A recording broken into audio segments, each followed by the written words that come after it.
Good afternoon student, Radhe Radhe. आज हम पढ़ने वाले हैं प्रेजेंट परफेक्ट टेंस के बारे में।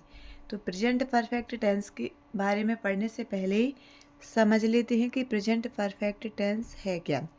तो प्रेजेंट परफेक्ट टेंस में जो हमारे एक्शन कार्य हैं, जो अभी अभी हमने फिनिश किए हैं उसके लिए करते हैं, या फिर कुछ काम ऐसे हैं जो हमने पास्ट में जारी किए थे और अभी भी वो काम चल रहे हैं, तो इसके लिए भी हम परफेक्ट टेंस का यूज़ करते हैं।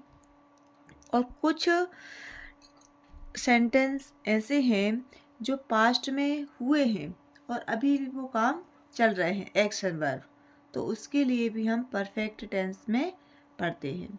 ठीक है, तो इसको थोड़ा हम डिटेल में समझेंगे। इसके पहले समझ लेते हैं कि प्रेजेंट परफेक्ट टेंस क्या है। तो प्रेजेंट परफेक्ट टेंस को समझने से पहले इसका स्ट्रक्चर देख लेते हैं कि इसका स्ट्रक्चर क्या होता है।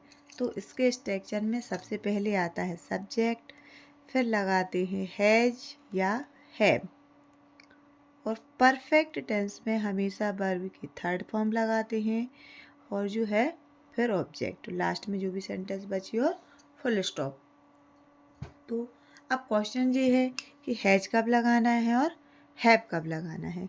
तो इधर हम थोड़ा देख लेते हैं कि आई के साथ जब सब्जेक्ट क्या होगा, आई, तो आई के साथ क्या लगाते हैं, आई के साथ हैव आता है।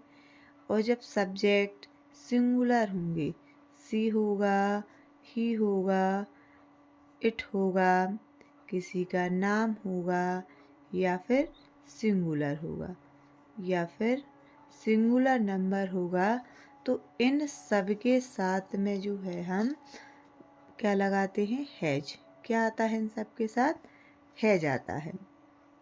और फिर जो है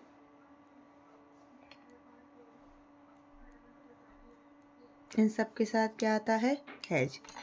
और यू, वी, दे और प्लूरल, इन सब के साथ में क्या लगाते हैं, तो इन सब के साथ में आता है हैव। क्या आता है। अब इसमें सेंटेंस को हम बना के देखते हैं कि जो काम हुआ है, जैसे कि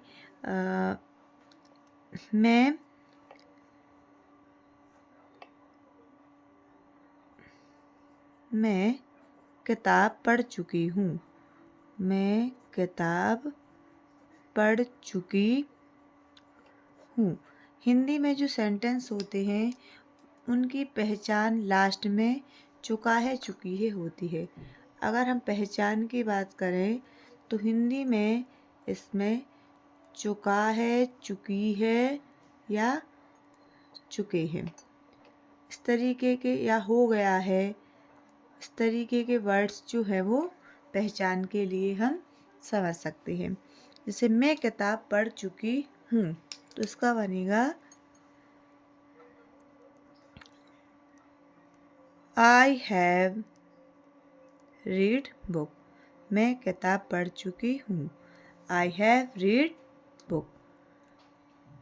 दूसरा है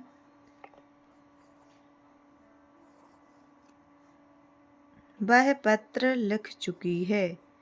वह पत्र लिख चुकी है। वह पत्र लिख चुकी है, तो इसमें भी चुका है, चुकी है आया है। अब हमें इधर देखना है कि सब्जेक्ट क्या है, इसमें चुकी है, मतलब कोई लड़की की बात हो रही है, तो क्या है सब्जेक्ट, सी।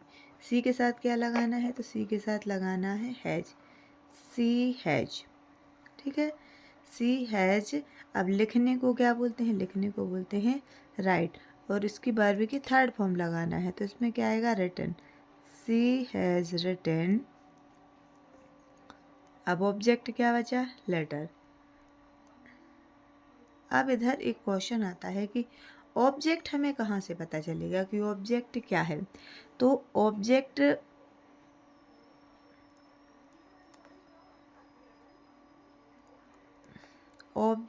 को निकालने के लिए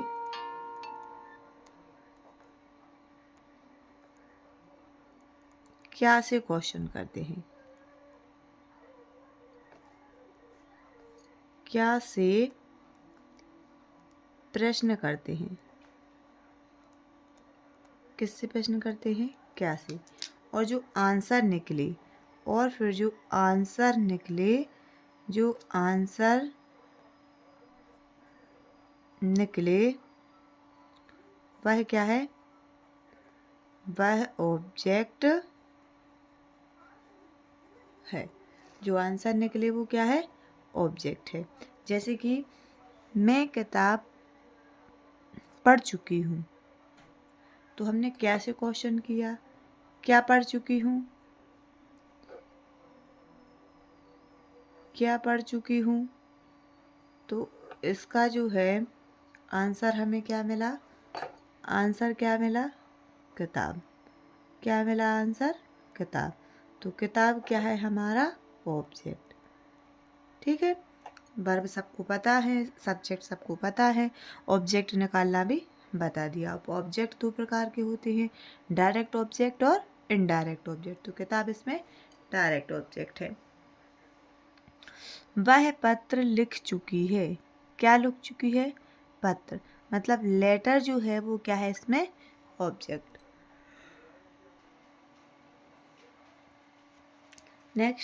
नेक्स्ट रूल नंबर सेकंड। तो रूल नंबर सेकंड में पास्ट की जो एक्शन है और उनका प्रभाव प्रेजेंट में भी जारी है। कुछ कार्य या एक्शन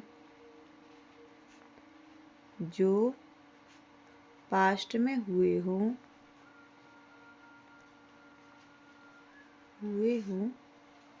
पर असर प्रेजेंट में भी हो, तो उसे किसमें पढ़ते हैं, तो उसे परफेक्ट टेंस में ही पढ़ते हैं। जैसे कि एग्जाम्पल है, जैसे इसका एग्जाम्पल क्या है कि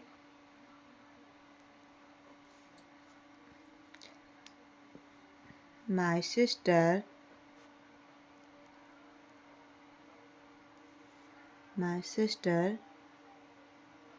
हैज़ कट हर फिंगर। मेरी बहन ने अपनी उंगली काट ली, मतलब मेरी बहन अपनी उंगली को काट चुकी है। तो इसमें देखना है कि मेरी बहन ने उंगली को काट लिया, लेकिन उसका जो असर है वो अभी भी है, मतलब उसको ब्लड आ रहा है, उसको दर्द हो रहा है, तो प्रेजेंट में भी उसका असर हमें दिखाई दे रहा है।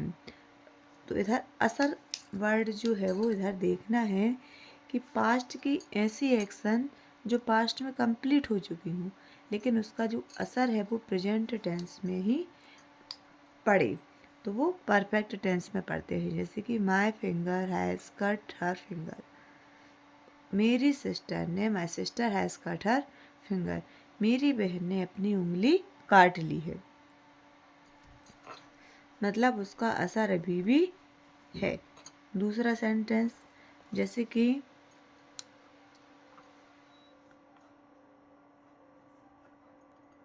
I have eaten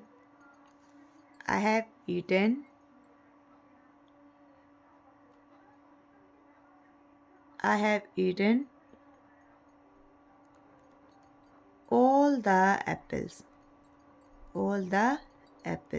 मैंने सारे एप्पल्स खा लिए हैं, या मैं सारे एप्पल्स खा चुकी हूँ। मैं सारे सेब खा चुकी हूँ। ठीक है, सारे सेब खा चुकी हूँ, मतलब अब किसी को कुछ नहीं बचा है। मान लो मेरे भाई को या मेरी बहन को कुछ एप्पल खाने हैं, तो अब वो बचे नहीं हैं, तो उसका असर अभी प्रेजेंट पर भी पड़ रहा है। कि ऐसा नहीं है कि एप्पल खा चुके मतलब उसका कोई इफेक्ट नहीं है, काम होने ही नहीं है, नहीं। एप्पल खा चुके हैं लेकिन अभी भी उसका जो असर है वो फैमिली मेम्बर्स पर पड़ रहा है। इसीलिए कुछ ऐसे एक्शंस होते हैं, ऐसे कार्य होते हैं जो पास्ट में तो कंप्लीट हो चुके हैं, लेकिन उसका जो असर है वो इसमें प्रेजेंट में भी चलता है। जैसे कि आई हैव मेड वीडियो, मैंने वीडियो बना ली है। अब वीडियो तो बन चुकी है लेकिन इसमें क्या है कि अभी आप लोग पढ़ोगे तो असर इसका अभी भी रहेगा, प्रेजेंट में भी उसका असर रहेगा। Rule number third, rule number third में हम पढ़ेंगे कि इसमें जो है कुछ टाइम के बारे में बात होती है। परफेक्ट टेंस के साथ जो है इसमें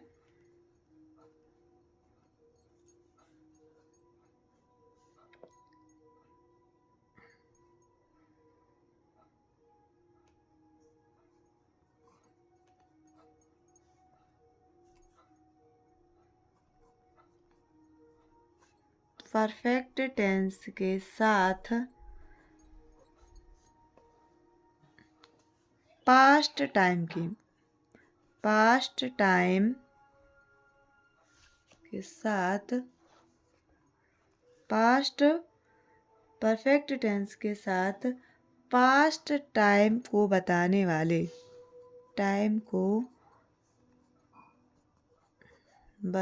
वाले शब्द यूज किए जाते हैं, शब्द यूज किए जाते हैं। जैसे कि एग्जाम्पल में देख ले रहे हैं कि I have seen him, I have seen him. अब इधर देखो, आई हैव सीन हिम, यहाँ तक अगर हम सेंटेंस को रखें तो वो सेंटेंस परफेक्ट टेंस में चला जाएगा। I have seen him, I subject है, उसके साथ हैव वर्ब है, सीन उसकी जो है मेन वर्ब का थर्ड फॉर्म है सी का, और हिम ऑब्जेक्ट भी है। सब्जेक्ट है, वर्ब हेल्पिंग वर्ब है, मेन वर्ब है और ऑब्जेक्ट है। तो किसी भी सेंटेंस में हमें इन चीज़ों की ज़रूरत होती है, वो कंप्लीट है। लेकिन अगर हम इसमें लिख दें कि last year I have seen him last year, मैंने उसे पिछली साल देखा था, तो परफेक्ट टेंस के साथ साथ पास्ट टाइम को बताने वाले वर्ड यूज किए जाते हैं। जैसे लास्ट जो है वो पास्ट को बताने के लिए यूज किया जाता।